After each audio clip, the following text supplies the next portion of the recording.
Israel और Gaza के बीच जंग में बुधवार को एक नया चैप्टर जुड़ गया। 4 दिसंबर को इजराइल के टैंक गाजा पट्टी में खान यूनिस क्षेत्र के उत्तरी हिस्से में घुस गए। अब एक तरफ जमीन पर इजराइल के टैंक कहर बरपा रहे हैं, तो वहीं मिसाइलें हवा से मौत बनकर बरस रही हैं। फिलिस्तीन के डॉक्टरों ने दावा किया कि इजरायली हवाई हमलों में कम से कम 47 लोग मारे गए हैं। ये भी दावा है कि इजरायली सेना ने एक आदेश जारी किया और उसके बाद एक दिन बाद ही टैंक आगे बढ़े और हमले जोरदार कर दिए। इससे पहले फिलिस्तीनी आतंकवादियों ने रॉकेट भी लॉन्च किए थे।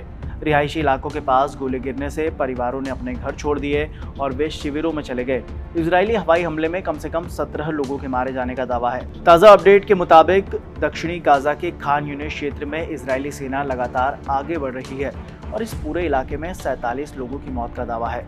अब खबर पर आते हैं। इजरायली टैंक बुधवार को गाजा पट्टी के दक्षिण में खान यूनिस क्षेत्र के उत्तरी हिस्से में घुस गए। फिलिस्तीन और संयुक्त राष्ट्र के अधिकारियों ने कहा कि गाजा में अब कोई भी इलाका सेफ नहीं बचा है और इसके 20 लाख से ज़्यादा लोगों में से ज़्यादातर को कई बार विस्थापित किया जा चुका है। रिहायशी इलाकों के पास गोले गिरने से परिवारों ने अपने घर छोड़ दिए हैं और वे शिविरों में जाने को अब मजबूर हो गए हैं। डॉक्टरों ने कहा कि अल मवासी में एक तंबू शिविर पर इजरायली हवाई हमले में 17 लोगों ने दम तोड़ दिया और कई घायल हो गए। सिविल आपातकालीन सेवा ने बताया कि हमले के कारण विस्थापित परिवारों के कई तंबुओं में आग लग गई।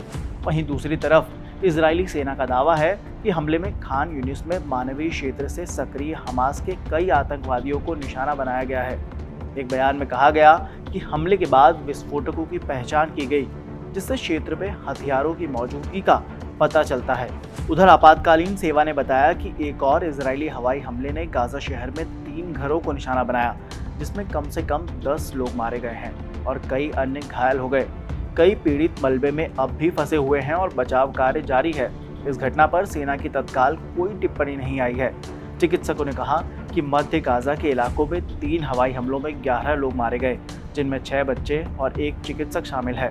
उन्होंने बताया कि मृतकों में से 5 लोग एक बेकरी के बाहर कतार में लगे हुए थे।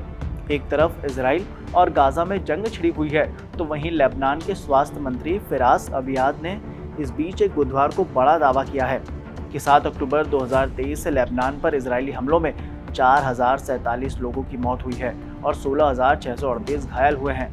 हमलों में 316 बच्चों और 790 महिलाओं की भी मौत हो गई है। वहीं गाजा पर इजरायली सैन्य हमले की शुरुआत के बाद से 44,532 फिलिस्तीनी मारे गए हैं और 1,05,538 घायल हुए हैं। फिलहाल इस खबर में इतना ही। इसी तरह से देश और दुनिया की तमाम खबरों के लिए आप देखते रहिए दैनिक जागरण।